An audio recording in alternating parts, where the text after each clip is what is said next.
depoimento do Mídia e Poder de hoje é de Antônio Aureliano Chaves de Mendonça. Político, engenheiro e professor, Aureliano Chaves é mineiro de Três Pontas, onde nasceu no dia 13 de janeiro de 1929. Foi deputado estadual e federal, governador do estado de Minas Gerais e vice-presidente da República no governo João Batista Figueiredo. No primeiro bloco, você acompanha o início da trajetória do jovem estudante do Colégio Itajubá, quando entra na política estudantil em 1947. Nesta época, o mundo dividia-se em dois grandes blocos e no Brasil chegava-se ao fim da ditadura Vargas. Eu não posso dizer que seja uma pessoa que tenha tradição política, quer dizer, mais intensa na família. O meu pai, né, teve alguma atuação em política de âmbito municipal, né, mas especificamente nunca exerceu nenhum cargo eletivo, ele nunca exerceu vereança, nunca foi prefeito ou deputado, nada disso.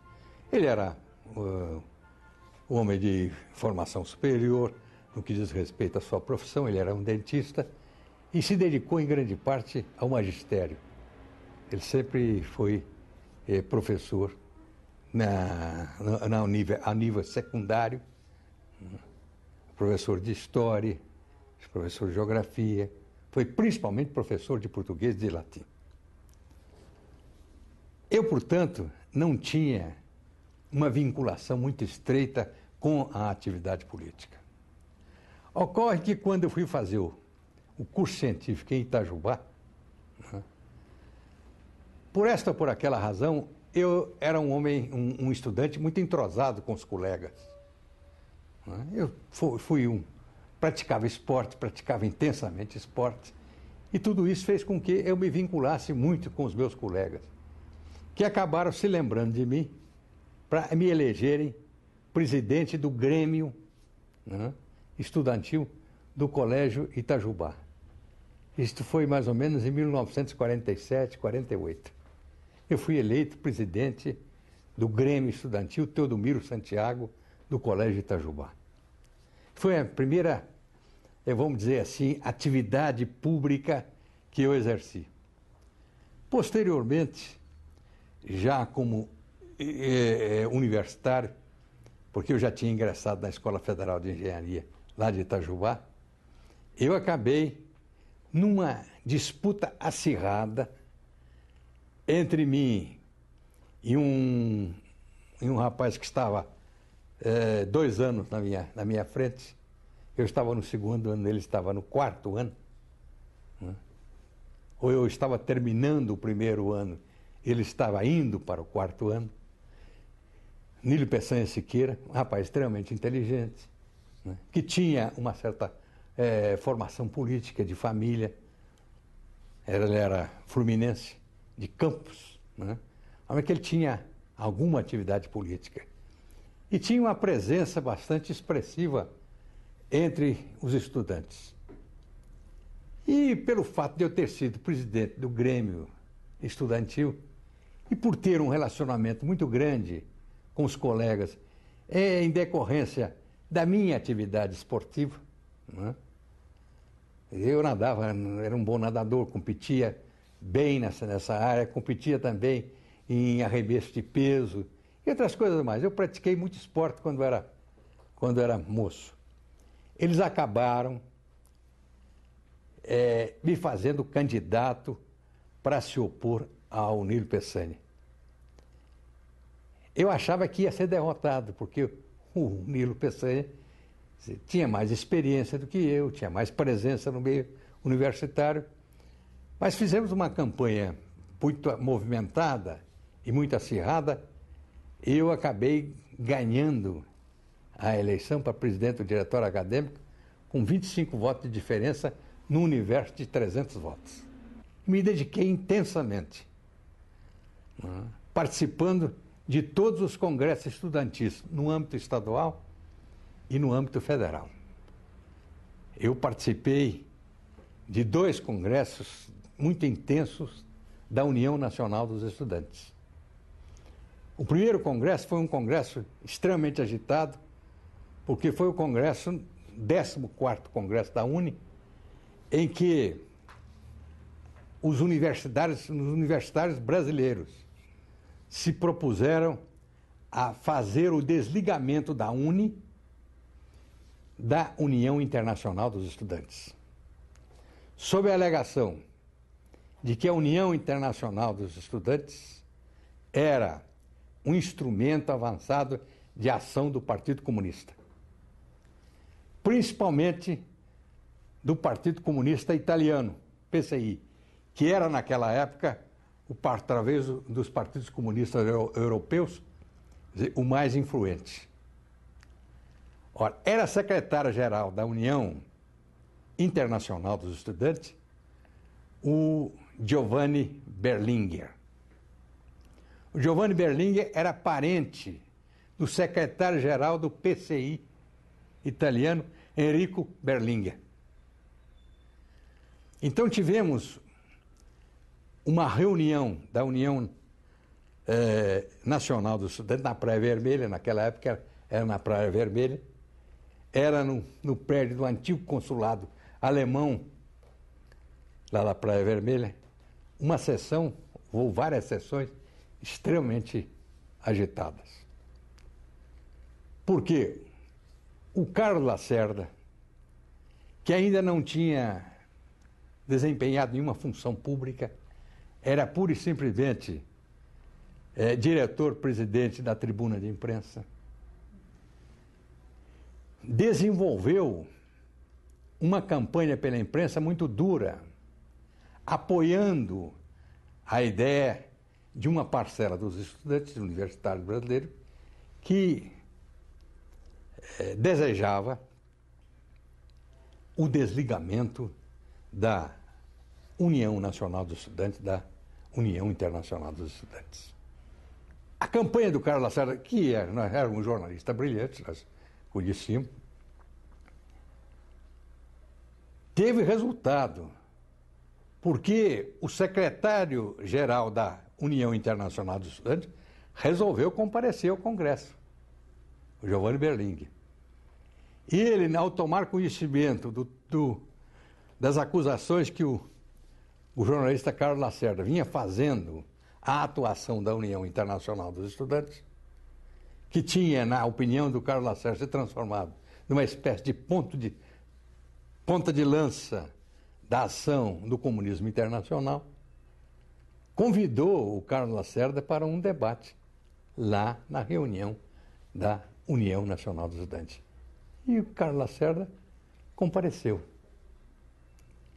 Você pode imaginar que tipo de sessão foi essa. Extremamente agitada, que terminou em pancadaria, com a intervenção da polícia, e a União Nacional dos Estudantes acabou se desligando da União Internacional dos Estudantes. Quando eu era presidente do diretório acadêmico da Escola Federal de Engenharia de Itajubá, ela não era escola federal. Ela era uma entidade de direito privado, né, mantida por uma fundação que tinha como entidade sustentadora dessa fundação a antiga Companhia Subsidiária de Eletricidade, né, era a principal entidade mantenedora da Fundação Instituto Eletrotécnico de Itajubá, que era o responsável pelo funcionamento da atual Escola Federal de Engenharia. Pois bem, nessa época, eu liderei um movimento como presidente do diretório acadêmico para a federalização da escola. E fomos, num crescendo, levando a ideia avante, passando pela Câmara dos Deputados, e o líder do governo na Câmara dos Deputados naquela época era Gustavo Capanema, que tinha sido, no período de regime de exceção, ele tinha sido ministro da Educação do governo Getúlio, por sinal, um grande ministro da Educação, foi Gustavo Capanema. O diretor da Escola de Engenharia de Itajubá era deputado federal, José Rodrigues Seabra. Então nós começamos aí e acabamos, né, conversando com o próprio presidente da República. o Getúlio nos recebeu, nós éramos uma delegação de 42 estudantes, que saímos de Itajubá, fomos ao Rio de Janeiro e fomos recebidos pelo Getúlio no Palácio do Catete, né? No Salão Amarelo do Palácio do Catete. Por sinal, que bem recebido, porque o Getúlio, quer dizer, quando nós colocamos o assunto para ele, né, ele manifestou interesse pelo assunto, porque, diz ele conhecia bem aquela região sul-mineira, porque ele frequentava muito São Lourenço, né, que era uma estação, quer dizer, hidromineral. E, em função da atuação dele, a primeira fábrica de fuzis e baionetas que se instalou no Brasil, se instalou em Itajubá, em 1934, no período do governo provisório do Getúlio Vargas, logo depois da Revolução de 30. Então ele já conhecia Itajubá. Itajubá também era e é sede do 4º Batalhão de Engenharia e Combate. Então passou a ser uma área militar de importância, porque construíram lá, o Exército construiu, quer dizer, uma usina hidrelétrica para atender às necessidades da fábrica de arma que se instalava lá, e também as necessidades da fábrica de pólvora, né? Pólvora sem fumaça, que chamava naquela época, que foi a primeira fábrica, quer dizer, instalada no Brasil, no município paulista de Piquete. Então, ele, Getúlio Vargas, recebeu a nossa pretensão de federalização da escola com simpatia e acabou, logo em seguida, remetendo a mensagem de federalização para o Congresso Nacional. No próximo bloco, as articulações políticas pelo governo de Minas em 1960, quando Jânio Quadros se elege presidente da República e Magalhães Pinto governador de Minas. E o ato institucional número 2 acaba com os partidos políticos e divide o país entre Arena e MDB.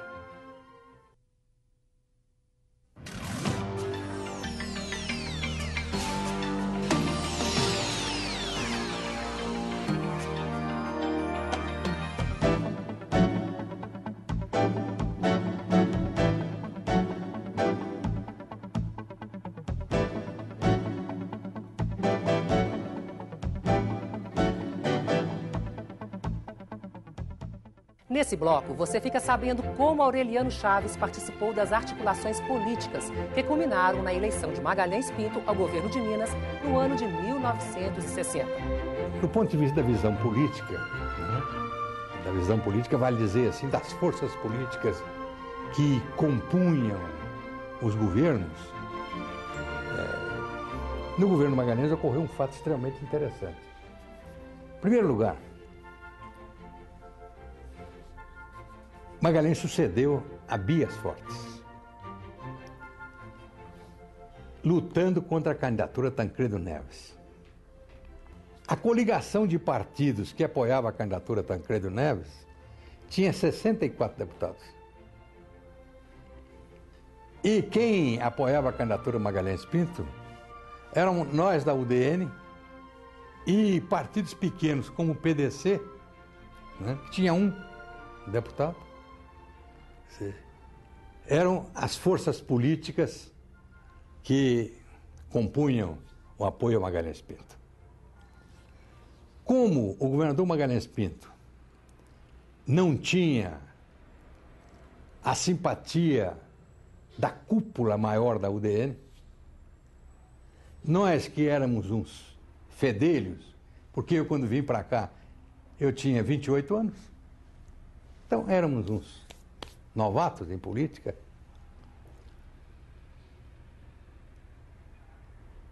Juntamente com os deputados novos também, mas mais experimentados, como Simão da Cunha, né?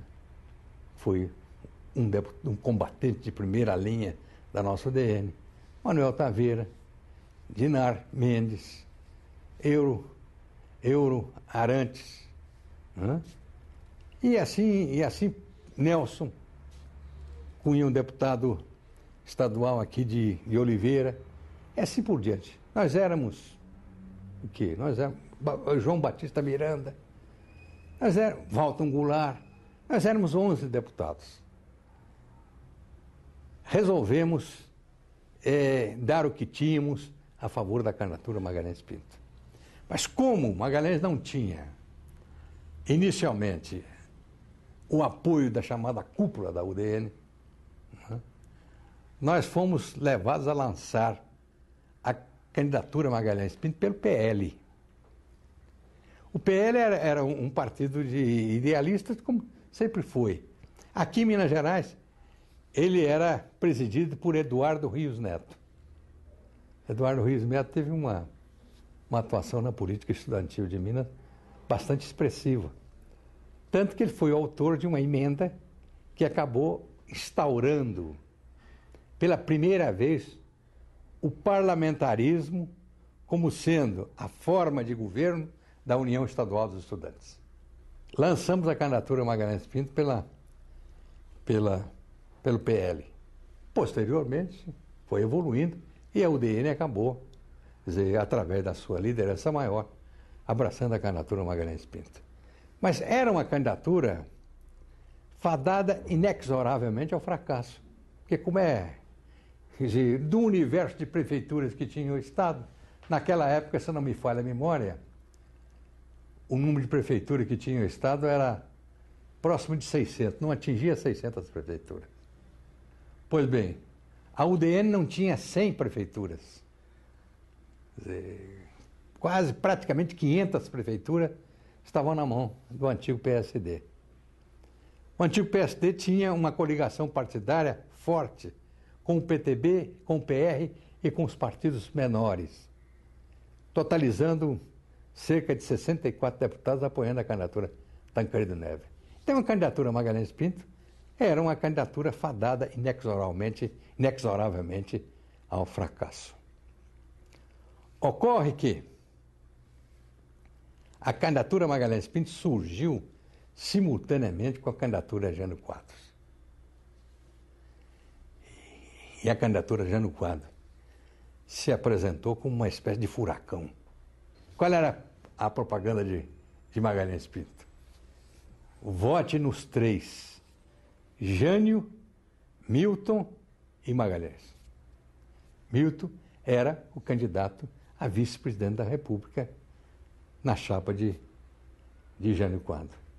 E Magalhães, candidata a governador de estado, não tinha vice. Então, não tendo vice, ele podia, ora ser votado com Santiago Danta, ora ser votado com Clóvis Salgado. Porque ambos, Santiago Danta e Clóvis Salgado, abstraído o problema específico das legendas partidárias, eram dois homens públicos de primeira qualidade. O ato institucional número 2. Segundo o Código Eleitoral de 1965, os governadores em fim de mandato não poderiam pretender a reeleição, no pleito marcado para 3 de outubro. Apesar do empenho de governadores ligados à UDN, a oposição vence nos estados de Minas Gerais e da então Guanabara, hoje Rio de Janeiro, fato que precipita o endurecimento do regime.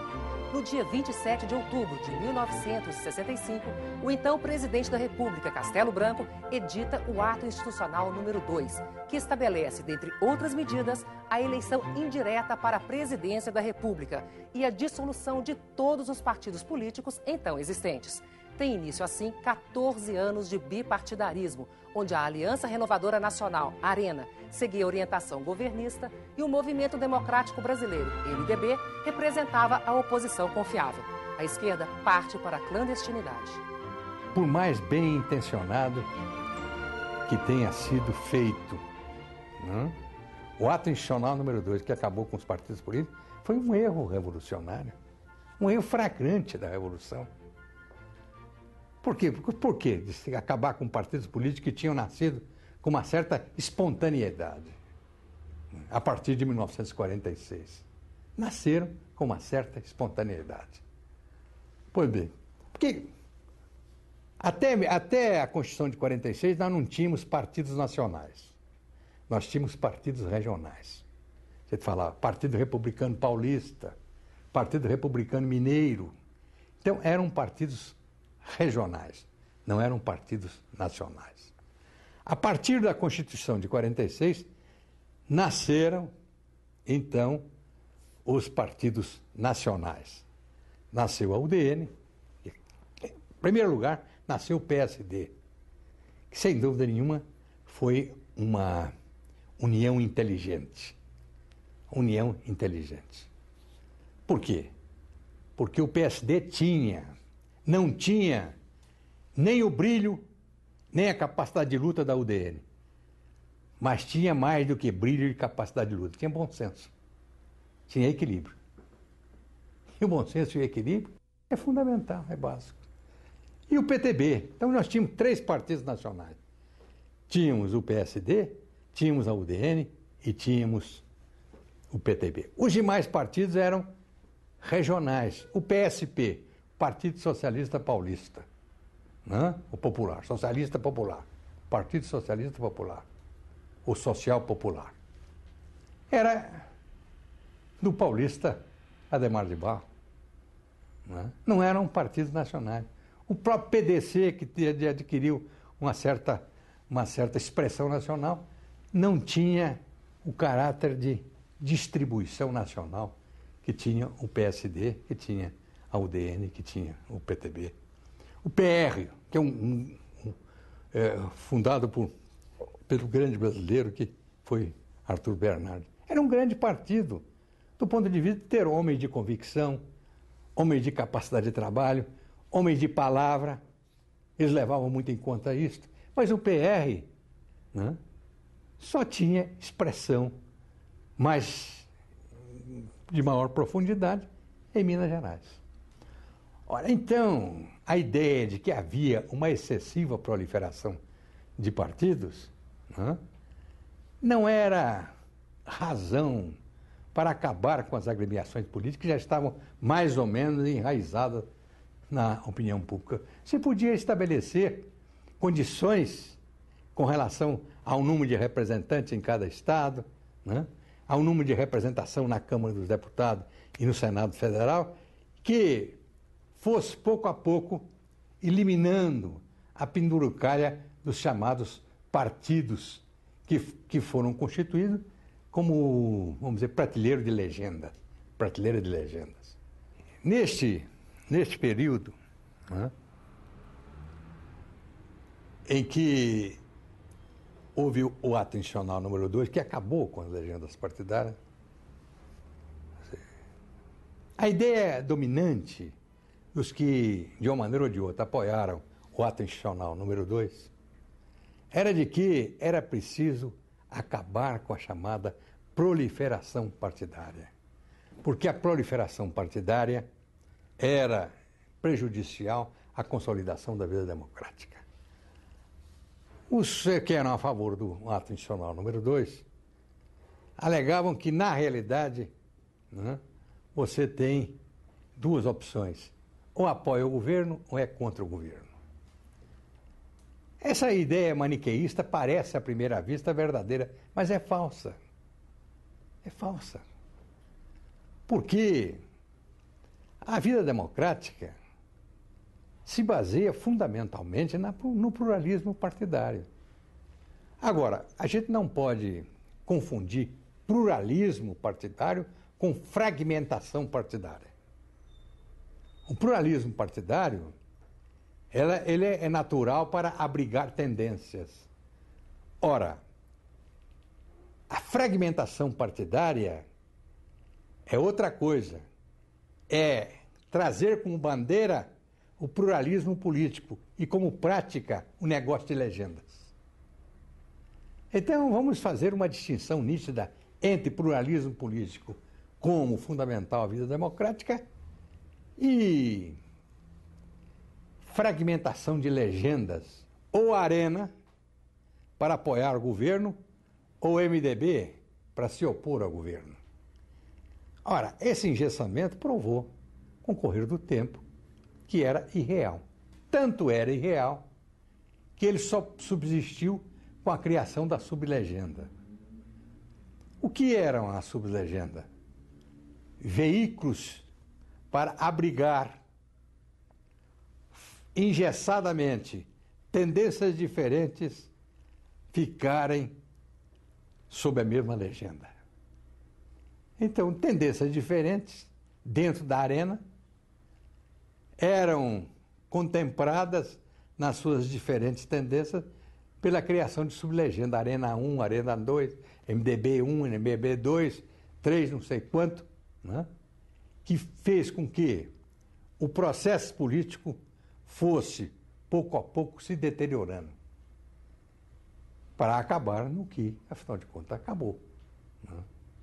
Havendo uma verdadeira, na medida em que se comprimiam, como numa panela de pressão, as diferentes legendas tidas como Arena e MDB, falsamente, como se fossem corpos homogêneos, mas eram corpos, quer dizer, profundamente heterogêneos, essa panela de pressão acabou, né, aumentando tanto a pressão que acabou explodindo. O meu governo, né, teve como meta fundamental, em primeiro lugar, levar avante as iniciativas que tinham sido tomadas e que, ao meu ver, eram corretas no governo do meu antecessor, Rondon Pacheco. Porque, sem dúvida nenhuma, o governo Rondon Pacheco teve uma presença bastante expressiva numa nova visão do desenvolvimento de Minas Gerais. É claro que o antecessor de Rondon Pacheco, Israel Pinheiro, foi inquestionavelmente um governador de visão, porque ele instrumentalizou o Estado de apoio administrativo em órgãos que foram fundamentais, quer dizer, a nova visão da realidade administrativa e desenvolvimentista do Estado. A criação do INDE e a criação da Fundação João Pinheiro foram duas iniciativas extraordinariamente louváveis do governo Israel Pinheiro. E não só isto, como a visão segura que o governador Israel Pinheiro teve do racional aproveitamento do cerrado brasileiro. O Brasil avançou extraordinariamente como grande produtor e grande exportador de soja através do desenvolvimento de variedades de soja adaptáveis ao cerrado. E nisto, preste-se uma homenagem especial à Universidade de Viçosa. No próximo bloco, Aureliano Chaves na vice-presidência da República e a abertura política.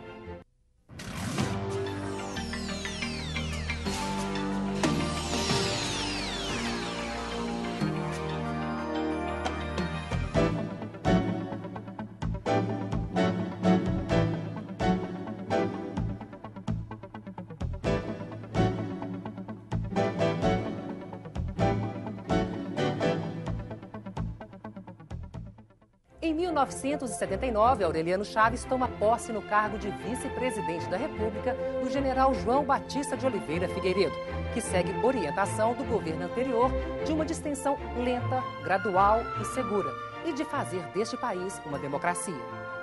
Desde o momento em que eu assumi a vice-presidente da República, eu por diversas vezes conversava com o presidente Figueiredo e dizia a ele: presidente, o senhor é um homem que tem uma tradição de família peculiar. Peculiar pela sua presença expressiva como militar.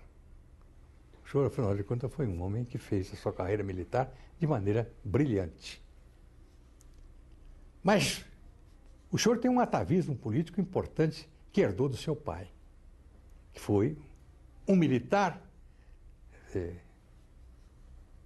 de posições importantes na vida militar e um político também, porque foi deputado federal pela União Democrática Nacional, pela UDN. O senhor, em função disto, sempre teve uma posição muito clara em relação a ditaduras.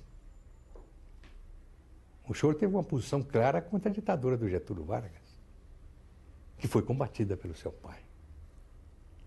Então, a sua presença na presidência da República tem um significado especial. Qual é? Do lado militar, a fidelidade que o senhor sempre teve, naturalmente terá, quer dizer, a sua vida de militar. Mas, por outro lado, o senhor tem um atavismo genético que o leva naturalmente, espontaneamente, a desaguar no processo democrático brasileiro. Então, o seu governo é um governo que, com o correr do tempo, deverá ser um governo que caminhe e consolide o processo democrático. Tanto isso é verdade que o senhor jurou, juro fazer deste país uma democracia. Então, os fatores genéticos acabaram atuando neste juramento. O tempo foi passando.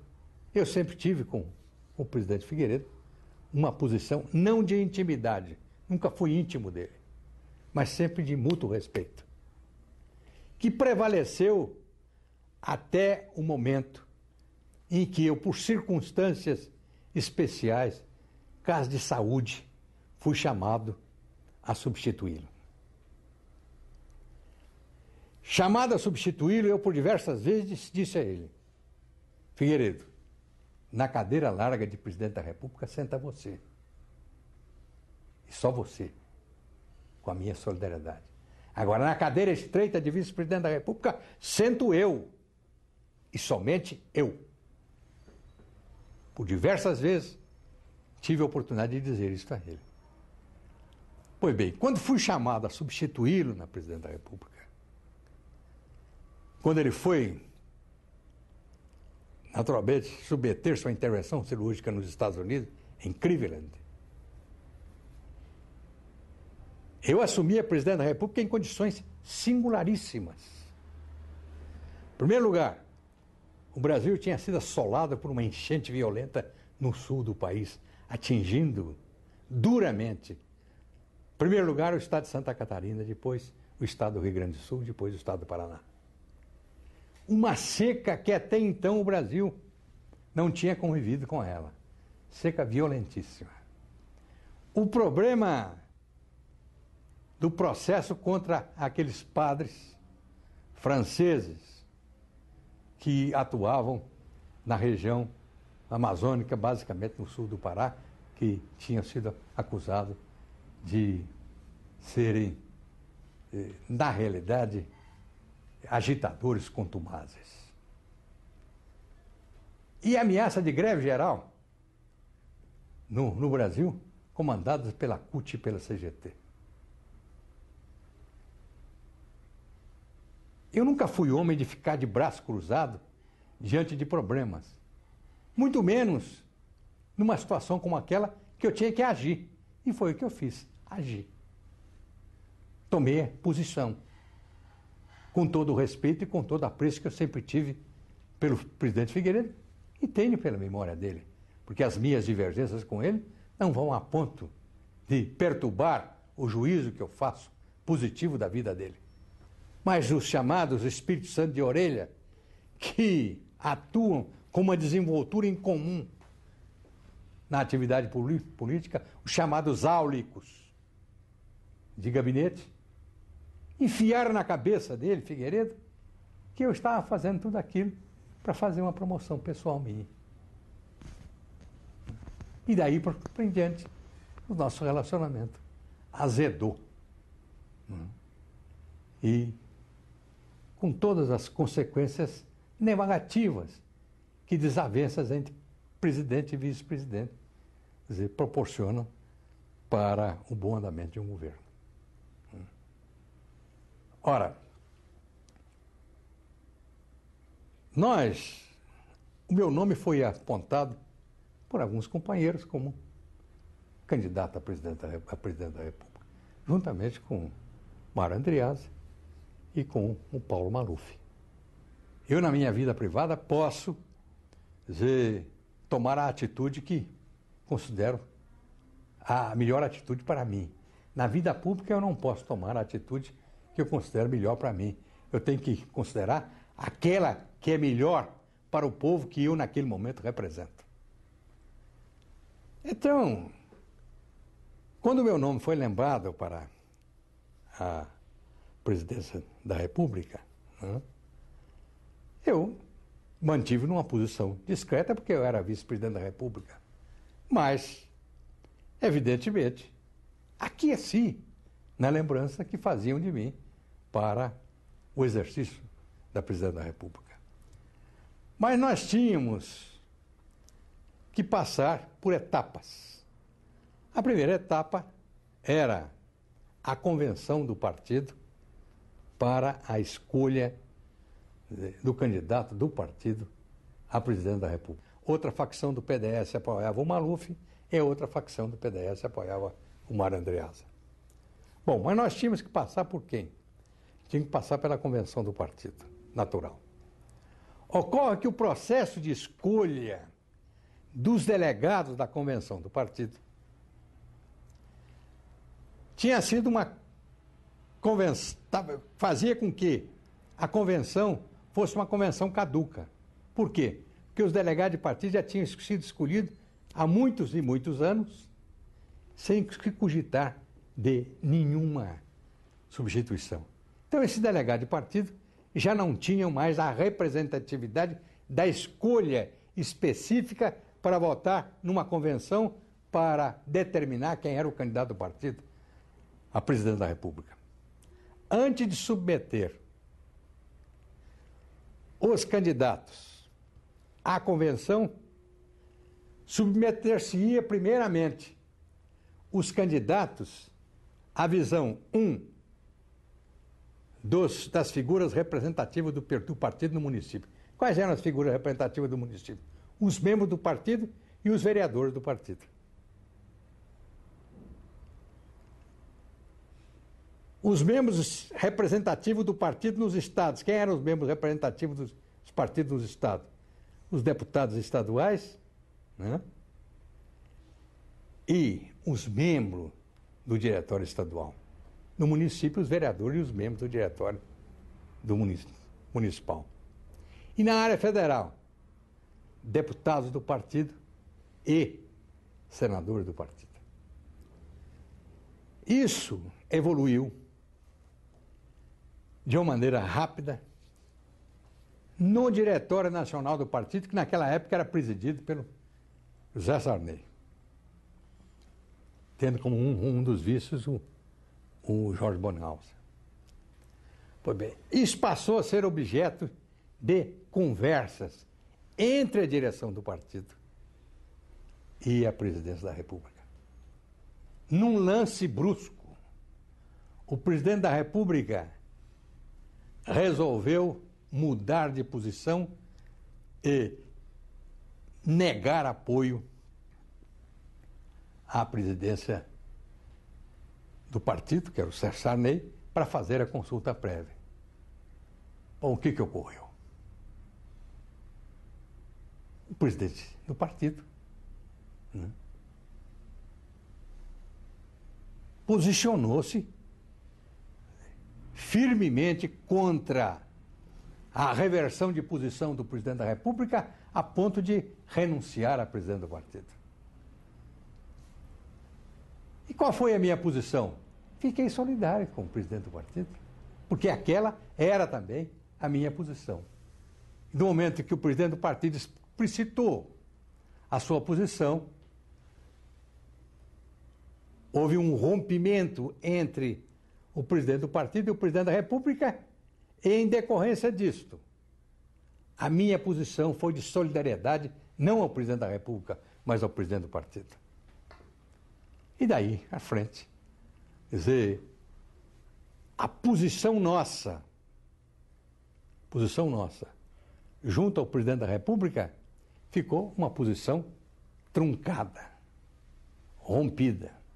Em 79, encerra-se o bipartidarismo instituído em 1965 e o quadro político se altera nos anos seguintes. A Arena transforma-se em PDS, Partido Democrático Social. O MDB, proibido de usar a mesma sigla, adota o PMDB, Partido do Movimento Democrático Brasileiro. O PTB, Partido Trabalhista Brasileiro, disputado por Leonel Brizola, é entregue a Ivete Vargas. Brizola funda o Partido Democrático Trabalhista, o PDT. Tancredo Neves e Magalhães Pinto unem-se para formar o PP, Partido Popular. E Luiz Inácio Lula da Silva, então líder sindical dos metalúrgicos do ABC Paulista, lança o PT, Partido dos Trabalhadores. Surgiu a hipótese de admitirmos apoio a uma candidatura de oposição. E a candidatura de oposição que se ofereceu, no momento, foi a candidatura de Tancredo Neves. Disse: eu nunca tive qualquer relacionamento próximo de Tancredo Neves. Mas ocorre que, para o caso mineiro, Tancredo Neves era um político de boa tradição mineira. Pode ser contra Tancredo, ele tem muitos pontos com os quais eu não concordava e nunca deixei de explicitar essa minha discordância, mas que, em tese, a candidatura Tancredo Neves servia ao Brasil, até porque os políticos mineiros que foram chamados à presidência da República sempre desempenharam bem a sua função, tendo não uma visão mineira da presidência da República, mas uma visão brasileira da presidência da República. Todos os presidentes da República que exerceram a presidência da República oriundo de Minas cumpriram bem a sua missão. Então, a candidatura Tancredo Neves se apontava com a perspectiva de um mineiro na presidência da República.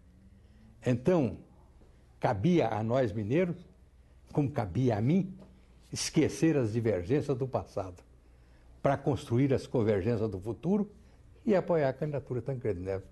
Foi o que fizemos. No último bloco, a opinião de Aureliano Chaves sobre o governo Fernando Henrique Cardoso.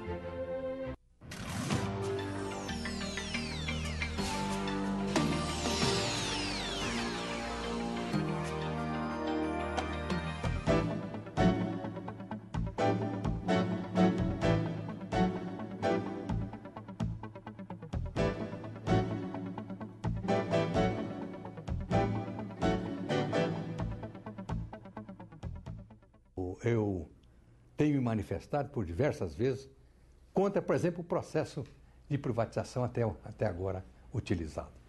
Não quer dizer que eu seja intrinsecamente contra a privatização, até porque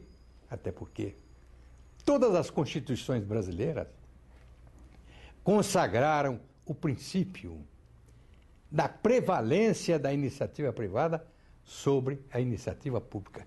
Todas as constituições brasileiras. Todas elas. Ora, portanto, a presença do Estado aqui no Brasil na atividade econômica não é decorrência de uma filosofia doutrinária, é decorrência de uma conjuntura. Quem é que foi o maior responsável pela presença do Estado na atividade econômica no Brasil? Juscelino Kubitschek. Primeiro, o Getúlio teve uma presença expressiva, mas menos expressiva do que a presença de Juscelino Kubitschek. Vamos arguir que Juscelino Kubitschek não era um democrata, era intrinsecamente um democrata. Ele demonstrou em todos os seus atos. Por que ele fez o Estado mais presente na atividade financeira, na atividade econômica?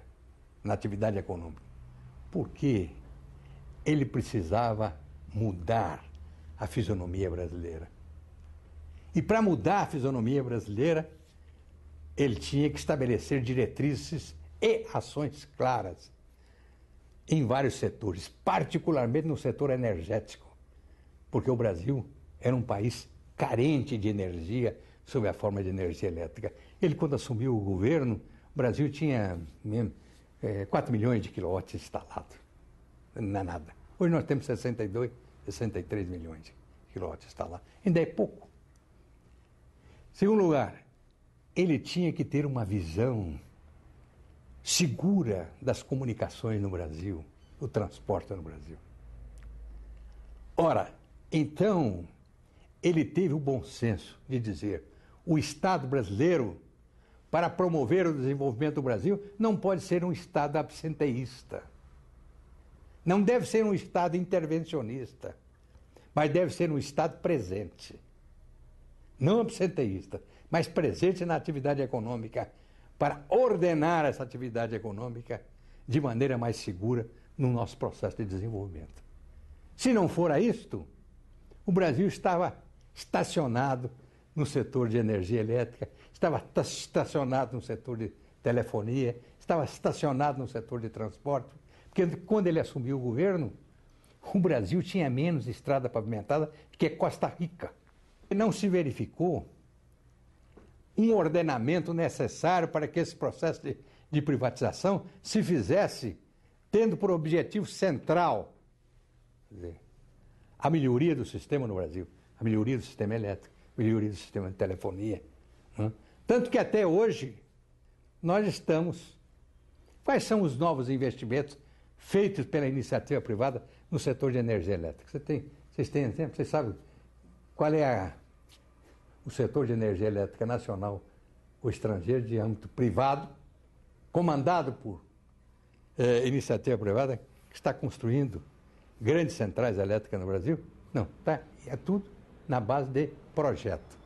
E o que é curioso, os senhores verificam aí, pela propaganda, que o governo está planejando a construção de várias termoelétricas, inclusive para utilizar o gás importado da Bolívia. O Brasil resolveu construir um grande gasoduto para receber gás boliviano. Mas como o nosso contrato com a Bolívia é, como diz em inglês, take or pay, quer dizer, ou construído o gasoduto, ou você pega o gás, ou paga o gás. Vale dizer, se você não tiver consumo, você tem que pagar como se tivesse consumo. Ora, para se ter consumo em larga escala no setor de gás, é preciso ter o quê? Termoelétricas a gás. Tá bem. Ora, mas se o problema é do mercado, você constrói termoelétrica se o gás tiver um preço bom, se você tiver consumo, porque nenhuma iniciativa privada vai ingressar numa atividade sem que o mercado indique que essa atividade será altamente lucrativa. Não se pode negar que o governo tem acertos também, e que o presidente da República, é um homem de formação democrática. Ele foi um governo do povo, sim, porque ele é um homem do povo. Foi pelo povo, porque foi eleito e reeleito pelo povo. Agora, a ação do governo Fernando Henrique Cardoso, até agora, não tem sido uma ação dirigida fundamentalmente para o povo. A primeira coisa para um país crescer é a vontade de crescer. A segunda coisa para um país crescer é dispor de homens públicos honestos. Verais e honestos. E a veracidade e a honestidade na vida pública brasileira tem caído sensivelmente.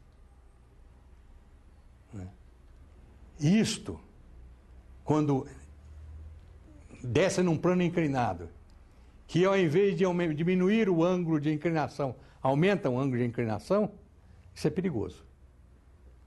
Nós temos que reverter a realidade brasileira. Este plano inclinado da vida pública do Brasil, quer dizer, comprometido por falta de correção no exercício da atividade política e falta de veracidade no exercício da vida pública, o sujeito não pode, o homem público tem que ser veraz e tem que ser correto. Ser correto para preservar os recursos públicos e tem que ser veraz para informar a opinião pública de fatos que sejam verdadeiros e não distorcidos segundo a conveniência de cada um.